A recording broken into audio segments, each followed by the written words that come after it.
A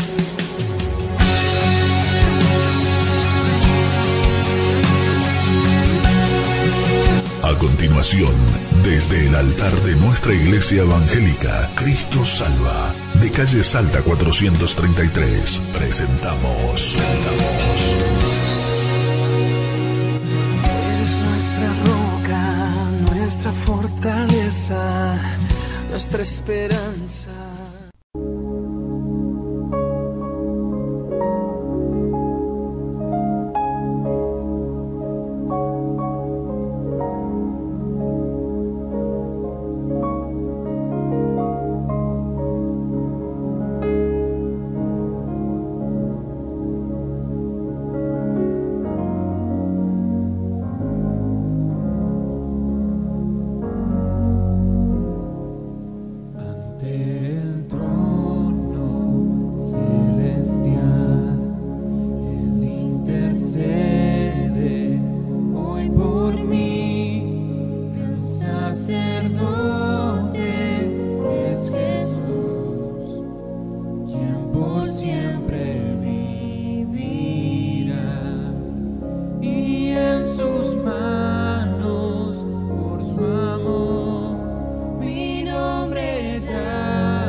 Muy buenas noches, queridos hermanos y hermanas, amigos y amigas que nos pueden ver a través de las redes sociales. Para mí siempre es un gusto compartir con ustedes la buena nueva, el mensaje de Dios en este domingo a la noche. Estaba meditando en estos días acerca de el nacimiento de nuestro Señor. Hemos celebrado la Navidad hace poco tiempo y me he puesto a pensar qué significa o qué implica el nacimiento de nuestro Señor para usted y para mí. Digo esto porque desde hace un tiempo hasta esta fecha hemos podido ver que la humanidad entera ha tomado el nacimiento de nuestro Señor como una fiesta más y una fiesta comercial. Obviamente vemos, a medida que se acerca el 25 de diciembre, el 24 de diciembre, vemos los escaparates de los negocios llenos. Obviamente no tenemos nada en contra del comercio, más aún luego de un tiempo de pandemia, pero hemos podido observar y he podido observar cómo el hombre ha cambiado la fiesta de Navidad y ha pasado de ser una fiesta para recordar el nacimiento de aquel que vino al mundo para darnos la vida y vida en abundancia, a ser una fiesta meramente comercial. Ustedes saben que hace 2000 años el nacimiento de nuestro Señor implicó para el rey de ese entonces una conmoción, no solamente para el rey, sino para la sociedad entera y para los religiosos de esa época. Y sobre eso quiero referirme en esta noche, sobre esas conmociones que implicaron el nacimiento de nuestro Señor y que implican todavía, tanto para usted como para mí, el nacimiento de Cristo en nuestra vida. Los invito a abrir la palabra de Dios en Mateo capítulo 2. Vamos a leer en este corto pensamiento. Mateo capítulo 2 dice la palabra de Dios en su momento que cuando Jesús nació en Belén de Judea, en los días del rey Herodes, vinieron del oriente a Jerusalén unos magos diciendo: ¿dónde está el rey de los judíos que ha nacido? Porque su estrella hemos visto del oriente y venimos a adorarle. Y dice el capítulo 3 del verso dice el verso 3 del capítulo 2: oyendo esto, el rey Herodes se turbó y toda Jerusalén con él. Y convocados los principales sacerdotes y los escribas del pueblo, les preguntó dónde había de nacer el Cristo. Y ellos le dijeron: en Belén de Judea, porque así está escrito por el profeta. Y dice: y tú, Belén de Judea, dice la profecía, dice el verso 6 del capítulo 2 de Mateo: y tú, Belén de Judea, no eres la más pequeña entre los príncipes de Judá, porque de ti saldrá un guiador que apacentará mi pueblo de Israel. Claro, reinaba en ese momento en Jerusalén Herodes. Herodes era Herodes el Grande, padre de Herodes Antipas, casado con una mujer siria llamada Cipros en su momento. Era un rey muy déspota que había sido coronado tetrarca porque dirigía o reinaba sobre 3 regiones: Samaria, Galilea y Judea. Había sido impuesto por Julio César, por el emperador de Roma en su momento, sobre el vasallado de Roma que tenía en ese momento sobre la región. Era un rey que, a pesar de su despotismo, a pesar de ser muy cruel, había reedificado el templo para que los judíos puedan adorar a Dios en su momento, pero guiaba con mano férrea, y al enterarse del nacimiento de nuestro Señor dice que él se turbó. Ahora, me llama la atención cómo escribe el evangelista acerca de este tema, porque dice que cuando vinieron los magos del oriente y se presentaron frente al rey, le preguntaron: ¿dónde está el rey de los judíos? Y evidentemente esto implicó que Herodes se turbó y hubo una conmoción personal. El nacimiento de nuestro Señor implica para usted y para mí, e implicó para Herodes, una conmoción a nivel personal. Y esa conmoción la podemos estudiar desde 3 puntos de vista. Ahora, la pregunta que usted puede hacerse es: ¿por qué Herodes se turbó? Primero, él se turbó porque vio peligrar su reino. Claro, a Herodes no le eran desconocidas las profecías acerca del nacimiento del Mesías o del rey. Él sabía lo que podía pasar, pero como reinaba hace mucho tiempo y como tenía una red de espías que mantenían a su reinado libre de sediciosos, pudo haber pensado que esa profecía no se iba a cumplir. Y de repente se aparecen unos magos y les dicen y le preguntan acerca del nuevo rey que había nacido. Y esto le implicó para él ver peligrar su reino. Muchos de nosotros tenemos la misma actitud que Herodes. El nacimiento de nuestro Señor para mucha gente implicó peligrar su reino. Nosotros preferimos nuestras verdades, nuestros criterios, preferimos nuestros caminos y nos negamos a seguir a quien dijo ser la vida e implicó ser el camino para usted y para mí. Esta decisión no es nueva, ya la multitud había dicho en su momento, cuando Pilato ofreció a Barrabás como nuestro Señor, la multitud dijo: no queremos que éste, por nuestro Señor, reine sobre nosotros. Es decir, el hombre desde hace tiempo atrás sacó de sus caminos a nuestro Señor y eligió, dice, a los suyos vinos y los suyos no los recibieron. El hombre le dio la espalda a Dios. ¿Por qué? Porque vio peligrar a su propio reino. Somos como en su momento los ingleses. Adoramos a Dios, ellos adoran a la reina, pero le hacen caso al primer ministro. Ahora nosotros hacemos lo mismo, adoramos a Dios muchas veces en la iglesia, reiremos pleitesía, cantamos, nos emocionamos, pero salimos de la iglesia y somos nuestro propio primer ministro. Y nos perturba el hecho de que alguien pueda ocupar nuestro corazón. Y muchas veces le damos la espalda a Dios porque vemos peligrar nuestro propio reinado. Pero en segundo lugar, también Herodes se tuvo, dice, porque fue herido en su vanidad. Claro, él era rey, él no podía permitir que alguien pueda competir en contra de él. Por eso dice, tan ensimismado estaba acerca de esto y tan preocupado estaba que mandó a matar a todos los menores de 2 años. Esto es lo que se conoce en la palabra de Dios como el llanto de Raquel o el llanto de Ramá, que está en el capítulo 2 de Mateo, en el verso 11 en adelante, que hoy se conoce como el Día de los Inocentes para cierta parte del mundo. Ahora, tan ensimismado estaba que él vio peligrar su propio reino y obviamente fue herido en su propia vanidad. No hay otro rey que no sea yo, y hay muchas veces nosotros actuamos de la misma manera. Dejamos para nuestros padres el hecho de creer en Cristo. Decimos que esto es cuestión de la antigüedad de nuestros abuelos, la creencia a alguien que no podemos ver. Y Él vino a buscar y a salvar lo que se había perdido. Y por eso hoy el hombre le ha dado la espalda a Dios. Y el hombre hoy está sumido en el pecado. Y el Señor vino para buscar y salvar a aquel que se había perdido y para buscar y a salvar a ese pecador que le ha dado la espalda. Vino a buscar y a salvar a las otras ovejas del capítulo 10 del libro de Juan, del Evangelio de Juan. Por eso el Señor está diciendo en este momento, déjame entrar en tu corazón. También había en el capítulo 15 de Lucas, ustedes van a ver que hay un joven que tenía muchas riquezas y le preguntó al Señor, me dijo, maestro, bueno, ¿qué debo hacer para alcanzar la vida eterna? Claro, él tenía tantas riquezas, pero tenía un problema espiritual. Él tenía angustia en su vida porque sabía que había algo después de la muerte. Y fue el Señor en búsqueda de esa solución. Y entonces el Señor le dijo, conoces todos los mandamientos. Y le empieza a relatar los mandamientos que tenían que ver con la relación con los hombres. No robarás, no matarás, no cometerás adulterio. Señor, todo esto hice desde que soy joven. Y el Señor dice, mirándole, le amó y le dice, te falta un mandamiento, y es el principal. Amarás a tu Dios como a ti mismo. Déjame entrar en tu corazón. Saca tu vanidad. Eso es lo que estaba diciendo el Señor, y nos dice a usted y me dice a mí. Deja que reine en tu corazón y no estés herido en tu vanidad. Permite que Cristo viva en tu vida para tener una vida de victoria y una vida en abundancia. Ahora, Herodes no solamente se tuvo porque vio peligrar su reino y porque fue herido en su vanidad, se tuvo por lo imprevisto. Claro, él tenía, como dijimos al principio, todo un sistema de espías que le permitían mantener a su reinado libre de los espías, libre de los sediciosos.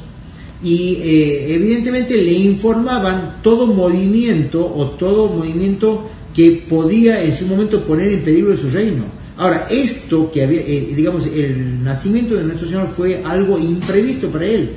No lo pudo manejar y por eso se turbó. Lo mismo pasó con Tomás. Cuando le dijeron que el Señor había resucitado, Tomás no creyó y dijo, si no metiere mis dedos en su costado y si no viere la señal de los clavos en su mano, no creeré. Y cuando el Señor se presentó frente a Tomás, él dijo, Señor mío y Dios mío. Este fenómeno de lo imprevisto también le sucedió a Pablo. Cuando iba a Jerusalén a perseguir a los cristianos, el Señor se le aparece en el camino, Saulo, ¿por qué me persigues? ¿Qué dijo Pablo? Señor, ¿qué quieres que haga? Claro, no tengas miedo a lo imprevisto de Cristo. Cada vez que Cristo entra en el corazón de una persona, produce un cambio y ese cambio es para bien, porque pasamos de muerte a vida. Y como dice la carta de Pablo a los Corintios, de modo que si Cristo está en la persona, nueva criatura somos. Por eso el Señor le dijo a Nicodemo, debes nacer de nuevo, debes permitir que Dios viva en tu corazón. Y a partir de ese nuevo nacimiento, a partir de ese imprevisto, cambiarás para bien y tendrás una vida de victoria y una vida de abundancia. No temas a lo imprevisto de la visita del Señor. Dice, Dios no retarda su promesa como algunos la tienen por tardanza, sino quiere que nadie se pierda y todos vengan al conocimiento de la verdad. No temas a la imprevista visita de Dios en tu corazón. No temas porque te va a cambiar para bien. Pero en segundo lugar dice la palabra de Dios que hubo no solamente una conmoción personal de Herodes, hubo una conmoción social. Dice, se turbó Herodes y toda Jerusalén con él. Claro, la sociedad estaba estructurada sobre la base de un reinado. Y si le pasaba algo al rey, le pasaba algo también a toda la sociedad. Nosotros hemos tenido ejemplos en la historia de nuestro país. Cuando murió el presidente Perón en el año 74 hubo una conmoción en la sociedad. Cuando murió el presidente Kirchner en el año 2009 también hubo una conmoción en la sociedad. Acaba de fallecer un astro de fútbol y fue toda la sociedad argentina conmocionada. En este caso pasó exactamente lo mismo 2000 años atrás. Se conmocionó el rey y obviamente la sociedad de Jerusalén en su momento se turbó porque hubo un fenómeno de la repercusión. El nacimiento de nuestro Señor Jesús trajo aparejada una repercusión en toda la sociedad. Y si bien es cierto que el Señor no tuvo un objetivo primario de cambiar a la sociedad, sí tuvo por objeto cambiar al hombre, y el hombre forma parte de la sociedad.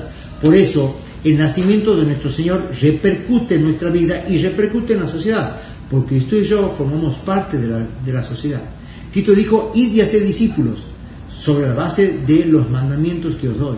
Y Cristo dijo, ustedes tienen que ser sal y luz en el mundo. Somos nueva criatura, tenemos que cambiar la sociedad, usted y yo. Pero no solamente la sociedad se turbó por el fenómeno de la repercusión, también hubo una perspectiva de cambio.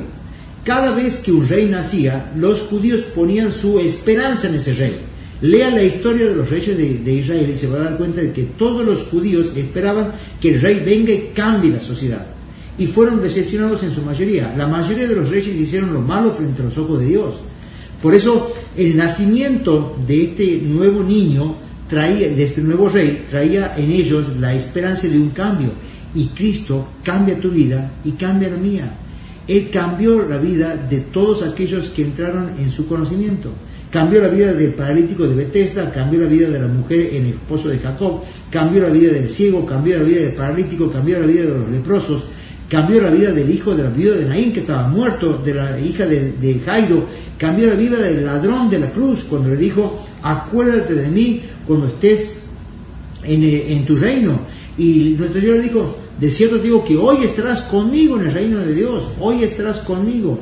Cambió su vida en ese momento por el solo hecho de haber creído en Él y en los méritos de esa cruz. Por eso la perspectiva de cambio es una seguridad de cambio cuando Cristo entra en tu vida y cuando Cristo entró en la mía. Pero en tercer lugar dice que la sociedad se turbó porque ellos esperaban que el nuevo rey tenga una perspectiva no solamente de cambio, sino de liberación. Ellos sabían que el Mesías iba a nacer y sabían que ese Mesías iba a liberarlos del yugo de los opresores. En su momento fueron los egipcios, luego los babilónicos y ahora eran los romanos. Y ellos esperaban que el Mesías venga a liberarlos del yugo romano. Cristo vino a buscar y a salvar lo que se había perdido y vino a liberarte a ti y a mí del yugo del pecado. Dice la palabra de Dios que de modo que el que hace pecado es esclavo del pecado. La Biblia no dice que pecamos por ser esclavos del pecado, sino que somos esclavos porque pecamos como tal. Y por lo tanto, mientras pecamos, seguimos esclavos de ese mismo pecado. Cristo vino a buscar ese pecado, vino a tomar tu pecado y el mío y a morir por la cruz. Por eso hablamos siempre de que fue una muerte indirecta, una muerte vicaria. Nosotros debimos haber muerto en esa cruz. Cristo tomó tu lugar y el mío para morir en la cruz. Dice la palabra de Dios que Él clavó en la cruz el acta de los decretos que nos eran contrarias y las clavó en la cruz. O sea, llevó tu pecado, los echó al fondo de la mar, tomó todas las actas, todas las acusaciones que Satanás tenía contra nosotros y las exhibió públicamente y las clavó en la cruz, para que a partir de esa muerte Él lleve nuestro pecado en la cruz, Él lleve nuestra maldición en la cruz y Él muera por usted y por mí en esa cruz. Y a partir de esa muerte nosotros podamos ser libres de pecado y tener una vida de victoria y una vida en abundancia. Pero no solamente hubo una muerte, hubo una conmoción personal, sino que también hubo una conmoción religiosa. Pero no solamente hubo una conmoción personal, una conmoción social, sino que también hubo una conmoción religiosa. Dice que inmediatamente que se turbó Herodes, se turba toda Jerusalén, convocó a los principales sacerdotes y a los principales ancianos y les preguntó dónde iban a nacer este rey. Ahora, lo asombroso de esto es que los ancianos conocían de memoria las escrituras, le dijeron sin hesitar, en Belén de Judea, porque así está escrito por el profeta. Miqueas capítulo 5 dice, tú Belén Efrata, la más chica de las ciudades, de ti saldrá el que apacentará las naciones de Israel, de ti saldrá el Señor. Y así estaba diciendo, y ellos conocían la palabra de Dios, pero no la tenían impuesta en su corazón. Eran, digamos, relataban la palabra de Dios de su boca hacia afuera, pero no vivía Cristo en su corazón. Muchos hoy en día tienen la misma actitud. Muchos declaman conocer la palabra de Dios, pero Cristo no vive en su corazón. En ese momento los fariseos habían impuesto 613 preceptos a la ley mosaica para que el hombre, y era imposible que el hombre pueda cumplir para llegar a Dios. Por eso cuando un fariseo le dijo al Señor, Señor, ¿cuál es el principal mandamiento? Le estaba diciendo, Señor, no puedo cumplir los 613 preceptos, al menos quiero cumplir uno y quiero cumplir el más importante. Y nuestro Señor, conociendo su corazón, le dijo, amarás a tu Dios como a ti mismo y amarás al prójimo como a ti mismo. Le dio los dos principales mandamientos y haciendo esto vivirás. Y por eso le dijo, no estás lejos del reino de Dios. Cristo vino a cumplir la ley, pero también por la ley era imposible que nosotros nos acerquemos a Dios, porque era imposible que nosotros podamos cumplir la ley de Dios, porque es una ley perfecta. Y necesitábamos un sacrificio perfecto, que ni usted y yo lo podíamos hacer. Dice el Antiguo Testamento que el sumo sacerdote entraba una vez al lugar santísimo, al templo, a ofrecer sacrificio, por pecados propios y pecados ajenos. Y ese sacrificio era imperfecto, porque tenía que ser renovado todos los años. Cuando Cristo murió, Él fue el Cordero perfecto, sin mancha, sin contaminación, que se constituyó en el único sacrificio vivo y verdadero. Y a partir de ese momento ya no hubo más necesidad de ofrecer nuevos sacrificios, porque ya estaba satisfecha la justicia de Dios en Él. La justicia de Dios que se hizo presente en esa cruz, en esa vergonzosa cruz en donde el Señor murió por usted y por mí. Y termino, dice, no solamente hubo una conmoción personal, no solamente Herodes se turbó en una conmoción personal, ya porque vio peligrar su reino, porque se turbó por el fenómeno del imprevisto y se turbó porque fue afectado en su vanidad. También hubo una conmoción social. La sociedad de Jerusalén, la sociedad de Israel, la sociedad de los judíos de Samaria, Galilea y Judea se turbó por el fenómeno de la repercusión, por esa perspectiva de liberación y esa perspectiva de cambio. Hubo una conmoción religiosa. Cristo vino a cumplir en Él la ley para que nosotros podamos ser aceptos frente a Dios, y vino a darnos la dádiva de Dios, la gracia de Dios para nosotros. Un hermano dijo que el nacimiento de nuestro Señor implicó la palabra Navidad, y esa palabra Navidad se la podía estudiar de tres maneras, o estaba formada por tres vocablos: na por el nacimiento, vi por vida y dad por la dádiva de Dios. El nacimiento de Cristo implicó la vida en abundancia y la dádiva de Dios, porque era imposible que el hombre pueda cumplir la ley de Dios para poder salvarse. Era necesario que Dios envíe a su Hijo para que Él se encarne, se haga siervo y fuera obediente, como dice la carta de Pablo a los Filipenses, hasta su muerte y la muerte en cruz. Dice, por eso Dios a lo sumo lo exaltó y le dio un nombre que es sobre todo nombre, para que el nombre del Señor se doble de toda rodilla que está en los cielos, en la tierra y debajo de la tierra, y toda lengua confiese que Jesucristo es nuestro Señor, el tuyo y el mío, si lo aceptamos por la fe. Pero no solamente hubo esta triple conmoción personal, social y conmoción religiosa, hubo también una conmoción celestial. Dice Lucas capítulo 2, estaban allí los magos haciendo vigilia en la noche antes de entrar a Jerusalén, antes de entrar a Belén. Y en ese momento dice Lucas capítulo 2 que el cielo se abrió y un ángel descendió y le dijo, no temáis, os doy nueva de gran gozo, que hoy ha nacido en Belén el Salvador. Y a partir de ese momento hubo un coro de ángeles que dijo: gloria a Dios en las alturas y en la tierra paz a los hombres de buena voluntad. ¿Qué significa esto?